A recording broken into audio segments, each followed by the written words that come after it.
Hello, my name is Taya Graham, and welcome to the Police Accountability Report. As I always make clear, this show has a single purpose, holding the politically powerful institution of policing accountable. And to do so, we don't just focus on the bad behavior of individual cops. Instead, we examine the system that makes bad policing possible. And today, we will achieve that goal by reporting on this video, an illegal arrest by a cop who actually handcuffed someone for talking, an incident that was so extreme it triggered a deeper investigation and now is raising serious questions about transparency in a beleaguered police department. But before we get started, I want you watching to know that if you have evidence of police misconduct, please email it to us privately at par@therealnews.com, and please like, share, and comment on our videos. You know I read your comments and that I appreciate them. And of course, you can always reach out to me directly at Taya's Baltimore on Facebook or Twitter. And of course, if you can, please hit the Patreon donate link pinned in the comments below because we do have some extras there for our PAR family. Okay, now we've gotten all that out of the way. Now, as we have emphasized again and again on this show, there is nothing more important to holding police accountable than transparency. The famous phrase in journalism is that sunlight is the best disinfectant, and it certainly applies to the bad behavior of cops, as we have seen over and over again on this show. That's why a current development involving one of the most crooked cops from a seriously troubled department requires more attention. The story we're talking about can be told simply by watching this video, an illegal arrest by a former Baltimore City police officer, Ethan Newberg. Newberg had detained a suspect who he had forced to sit on a curb shortly after a rainstorm had soaked the street. During the arrest, an innocent man walked by and made a comment about the indignity of forcing someone to sit in a veritable puddle. But instead of ignoring the comment and recognizing the First Amendment rights of a man to speak, Newberg took an entirely different tact. He decided that talking to a cop was a crime and then violently acted upon his intriguing interpretation of the law. Let's watch. I'm not running nowhere. Sir, get off me, sir. Sir, don't. Sir, get off me. Get the Even in a city like Baltimore, where illegal arrests were literally official policy for many years, Newberg's flagrant violation of the law caught the attention of prosecutors. In fact, a special unit in Baltimore State's Attorney Marilyn Mosby's office flagged the video and began reviewing additional arrests by Newberg. Prosecutors were particularly alarmed because, as you can see here, the arrest was brutal. Let's watch. I'm suing y'all, yo. I'm suing y'all, yo. Record the ground. Get on the ground now. Man, you better. Get on the ground. Yo, what the Get on the ground. Get your knee off of me. Get on the ground. You're the fellow in Ashton. Brother. Yo, get on the ground. So Newberg was actually checking for warrants when a bystander commented that it wasn't right to make someone sit on wet concrete, and then he continued to walk by. Newberg ran after him and put him in cuffs. And when the man then asked, "What am I going to jail for?" Newberg replied, "Because you don't know how to act." The indictment says that when the bystander challenged Newberg's authority to make the arrest, Newberg told him, "Just go to jail and take your charge like a man." Let's run a little bit more of the footage so you can see for yourself Newberg's unique take on the law. Crazy, man. Just need another unit or two. Y'all can't. What the is you touching me for? I didn't do nothing to you. The freedom of speech. Y'all is violating my amendments, yo. Y'all got me up. Y'all don't know who y'all yo. I swear y'all don't. I'm suing. And a 1014. They can't lock me up, Lip. I didn't do nothing. He came and charged me, rocked me, kicked me all on the ground. Why you checking me? That's illegal. It is. He's under arrest, yes. For what? For what? What am I under arrest? Just go to jail and take your charge like a man. For what? Take your charge. What am I going to jail for? Because you don't know how to act.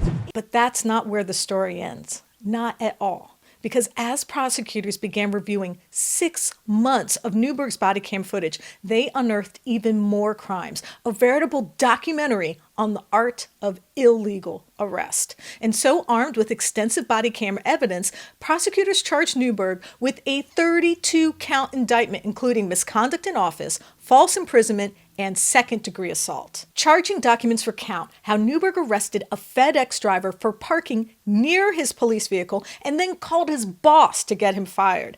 Also, how Newberg coaxed a man to come out of his house who was literally minding his own business and then arrested him for no reason at all. It was a litany of bad behavior, but it comes with a catch. That's because the actual content of those videos remain a mystery, which will be the focus of our story today. Oddly, while the police department eagerly released the video related to the first charges against Newberg, it has yet to release the remaining body camera footage depicting the incidents which led to further charges against Newberg. And that lack of transparency comes as Maryland has recently passed more aggressive transparency laws that should make police records like Newberg's body camera video public as soon as possible. Which is why today we're going to do what we call an accountability test. That is, test the law and efforts to make policing more transparent to see if cops are actually following it.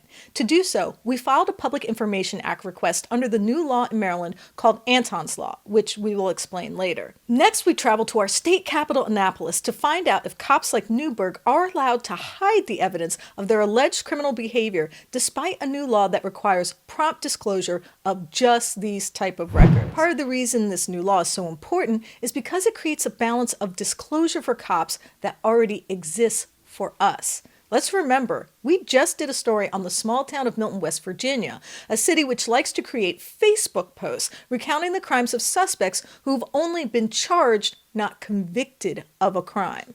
But strangely, when an officer there named Andy Lauhan was charged with domestic abuse, there was no mention of his alleged crime, not a Facebook post, or a press release. In fact, when we asked the chief of Milton Police for comment, he didn't respond at all. My point is police have no problem releasing mugshots and personal details about the alleged, let me repeat, alleged misdeeds of citizens, but when it comes to police malfeasance, they seem to behave like transparency is somehow an affront to due process and the right of the presumption of innocence. So that's why we went to Annapolis, to see if Anton's Law was having any appreciable effect on the disclosure of bad behavior by police. Just a note on Anton's Law. It was passed after the death of Anton Black, a 19-year-old track star who was killed by police in September of 2018 during an arrest over a kidnapping that turned out to be false. For months after Anton died, police and state investigators refused to release any details about what had happened, including the body camera footage. And just a note, for those who want to watch our full reporting on the case, we will post some links in the comments section below. But it turned out that one of those cops was hiding something. His name is Thomas Webster, and it turns out Webster had failed to disclose a long history of use of force complaints from a former job he held in Delaware when he applied for certification in Maryland. That revelation led to charges against the former chief of the Greensboro Police Department on Maryland's Lower Eastern Shore, where Anton died. But it also prompted legislatures to ensure that when the people's rights have been violated, cops couldn't hide the truth. So, like I already said, we decided to test the law itself and the Baltimore Police Department and to see if it lived up to its expectations. Since the law was passed, there have been a series of reports revealing that police departments across the state were charging exorbitant fees or simply stonewalling when the public requested records related to criminal actions by officers. In fact, the ACLU of Maryland recently sent out a press release calling on authorities in Calvert County to stop charging excessive fees for public information. But we also wanted to see just how impervious to transparency police can be. So we asked State Senator Jill Carter, a tireless advocate for police reform and one of the sponsors of the original transparency bill, to join us in our request. So, with her support, as I said, we filed a Public Information Act request with the Baltimore City Police Department, requesting 6 months of body camera footage depicting Newberg's other arrests. This body camera footage would contain at least 9 incidents that are considered misconduct or just plain criminal. That's because we believe that just like the endless parades of mugshots and description of crimes, the alleged crimes of police should also be fully disclosed to the public. I mean, bear in mind, Newberg has been charged with 32 counts of misconduct in office, false imprisonment, and second-degree assault. So even though his trial is still pending, shouldn't the police department share the evidence with the public rather than conceal it behind closed doors? Those are the questions we set out to answer. And for more on the process, I'm joined by my reporting partner, Janis, who's been working on the story. Stephen, thank you so much for joining me. Tay, thanks for having me. I appreciate it. So, Stephen, first tell me a little bit about Anton's law, why legislatures are concerned about it, and how police are handling it, and also what are the requirements of this law? Well, the law was supposed to prevent situations like Anton's where a family wouldn't know for 5 or 6 months after a police-involved incident anything about the officer, like, for example, if there are complaints against him. So it's supposed to make this transparent in this process pretty quick. You ask for the records of an officer, you get them quickly, but that's not what's happened. A lot of departments have thrown up huge, exorbitant fees or dragged their feet, so it's not working out as it should. The point was to give immediate transparency in incidents where officers' actions were questioned, and that's not the way it's working out. And we filed a Public Information Act request for the remaining body camera footage of Ethan Newberg. What has been the response so far? Well, right now we've got a confirmation from the Baltimore Police Department that they have received it and they're processing it. They said we would hear back from them within 10 business days to know whether we will get the information or not. So it is proceeding as you would expect. We'll just have to wait and see what the final answer is. As we have stated before in the show, he is facing a trial, so sometimes they don't release evidence before the trial, but we think this evidence should be out there in the public prior to the trial, because this trial could go on for years. They could have continuances, a number of things could happen, but I think expediency is what this law is about, and expediency is what we expect. Now, while you were in Annapolis, you spoke to State Senator Jill Carter about her concerns and her new revision to the law to prevent exorbitant fees. What did she have to say? Well, yes, we sat down with State Senator Jill Carter to ask her specifically what she wanted to change in the law and basically some of her concerns about holding police accountable. Let's listen. So, first of all of the law enforcement agencies were kicking and screaming when we were passing Anton's law, saying, the floodgates are going to open and no one's going to want to be a police officer and they'll be humiliated and retaliated against, which of course is not proven to be true here or anywhere. So, but what we did learn, all of us, from different news reports is that agencies were finding ways to evade the law. They were either not complying, giving kind of generalized, it's against the public interest excuses to not release the information, or charging exorbitant fees. And so this bill is just one little step in the direction to try to ensure that the police agencies comply with the law and that people are able to get the records they ask for, that they're entitled to have, and not have to pay exorbitant fees, especially when many people can't pay exorbitant fees. Like, why is this important to you, and why do you think it's important to the people, your constituents? So we're never really going to have police accountability and transparency as long as they are shrouded in secrecy, investigate themselves, discipline themselves, and then keep their records secret. So the public is entitled to have access to the records. They police the public. They work for the people. These are all allegations, misconduct allegations are about how they've treated people that they're supposed to protect and serve. So there's no reason why we shouldn't have that information freely. So as you can see, she's being responsive and trying to change this law, and she has also, as we said, joined us in our request for this video. So we'll see what happens, but I hope we get it. If we do, believe me, we will show it.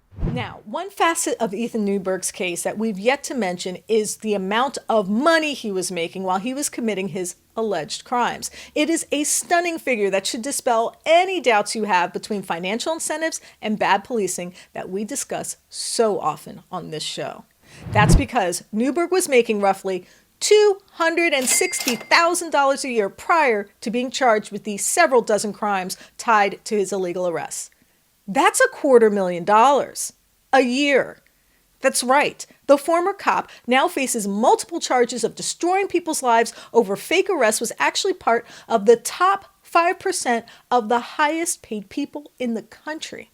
In fact, the average salary of a police officer in the U.S. is roughly $52,000 a year, according to Indeed.com. So it is clear Newberg was indeed doing something particularly special to earn his exorbitant salary. And another critical reason, all of his body camera footage should be released now. Bear in mind, if prosecutors hadn't caught him on camera and followed up with requests for more footage, it's more than likely he would have gotten away with falsely imprisoning half a dozen residents and continued to earn his lucrative salary. If the state's attorney's office hadn't been diligent, his alleged crimes might have been buried in a bureaucratic maze constructed around the notion of hiding information, not releasing it. But it's the salary I think we need to focus on now and how it affects the aforementioned bureaucracy, how it, in a sense, creates officers like Newberg and builds a political economy to protect them from public scrutiny. That's because there could be more Newbergs out there earning salaries that they do not deserve, and we will never know. That's because despite the fact that Baltimore City taxpayers paid for an audit of overtime, the results have never been fully released, even though the preliminary results from the audit found huge gaps in oversight, lapses in controls, and probable abuse. The audit still remains secret. But why? Because the city's police union had sued the city, making the argument, and I'm not kidding, police in Baltimore actually had been cheated out of overtime by the city, and the city in turn designated the audit as attorney-client work product, which they argued made it secret. I'm really not kidding. The people working on the audit are working under the direction and supervision of attorneys. So I can't say anything more. I'm really not kidding. An audit paid for by the taxpayers, which found probable fraud, was made secret by the same employees paid by the taxpayers. Making matters worse, the audit was seeking to find fraud and abuse by police employees paid for by the same taxpayers. How is that for circular reason? And this all happened after one of the most corrupt police gangs in the history of our city, and perhaps the country, had been charged with, among other crimes, stealing overtime. Both Stephen and I sat in the trial for several of the officers from the notorious Gun Trace Task Force, roughly 9 officers charged in 2017 with robbing residents, dealing drugs, and of course, overtime fraud. One of the things we learned during the testimony was a direct correlation between false arrest and extra cash. That is because officers on the stand revealed that if they seized a gun during their regular 8-hour shift, they received 8 hours of overtime without having to work. That's right, 8 hours of pay at roughly $100 an hour to sit home and drink beer, provided they arrest someone for gun possession. And what's most alarming about this fraudulent pay is that the excess cash, in part, finds its way back to the union, which has subsequently filed a bogus lawsuit against the city to argue taxpayers are actually underpaying cops. A political economy that actually prevented the release of the audit and substantially hampered government transparency. And just a side note, you can imagine that an extra $800 in a day off might be an incentive to plant a gun on a suspect, which is something these officers have also been accused of doing. And just to show you how bad it really is and how much police benefit from the system, I want to share a little tidbit from the Facebook post by Baltimore's police union shortly after Newberg was arrested. As you can see, it says that Newberg didn't have to post bail, just promised to pay it if he didn't appear. In other words, he did not go to a bail bondsman and pay what for most of us would have been $40,000 to get out of jail. He didn't have to go through the risk of putting up his house or other assets. He just had to say he would agree to show up. It sounds like a pretty good deal, doesn't it? Too bad it's not available to all of us.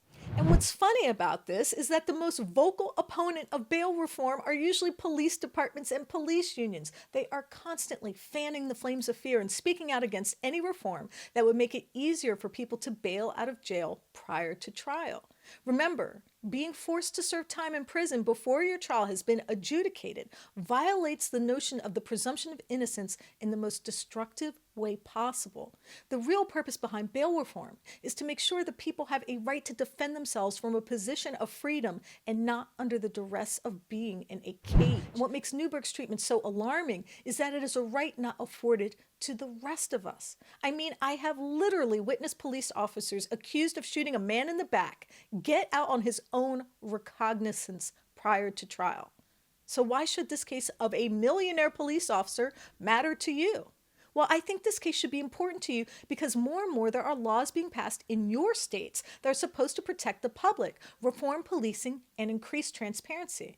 But are these pieces of legislation being watered down or out and out ignored? Are these reforms really working, really serving you? You have the right to know, and you have the right to hold your leaders accountable if they don't. That's why transparency and accountability is so important. It's not about being pro or anti-police or defunding or funding the police, but rather it's about the process of holding any institution with immense power to the same laws and expectations as the rest of us. It's about ensuring the government doesn't exceed the boundaries of power and abuse it to the point where the foundation of democracy is threatened. And most of all, it's why there should never be a specific class of people, in this case cops, with the ability to take our freedom, both literally and financially, that are not truly accountable to anyone. That's why we will continue to follow the story and to let you know if we get this body camera footage. And that's why we won't stop until we do. I want to thank Senator Jill Carter for taking the time to speak with us. Thank you, Senator Carter. And of course, I want to thank intrepid reporter Stephen Janis for his writing, research, and editing on this piece. Thank you, Stephen. Tay, thanks for having me. I appreciate it. And I want to thank friend of the show, Noli D, for her support. Thanks, Noli D. And a very special thank you to our Patreons. We appreciate you. And I want you watching to know that if you have evidence of police misconduct or brutality, please share it with us and we might be able to investigate for you. Please reach out to us. You can email us tips privately at par@therealnews.com and share your evidence of police misconduct. You can also message us at Police Accountability Report on Facebook or Instagram, or at Eyes on Police on Twitter. And of course, you can always message me directly at Taya's Baltimore on Twitter or Facebook. And please like and comment. I do read your comments and you know I appreciate them. And we have a Patreon link pinned in the comments below. So if you feel inspired to donate, please do. We do not run ads or take corporate dollars. So anything you can spare really is greatly appreciated. My name is Taya Graham and I am your host of the Police Accountability Report. Please be safe out there.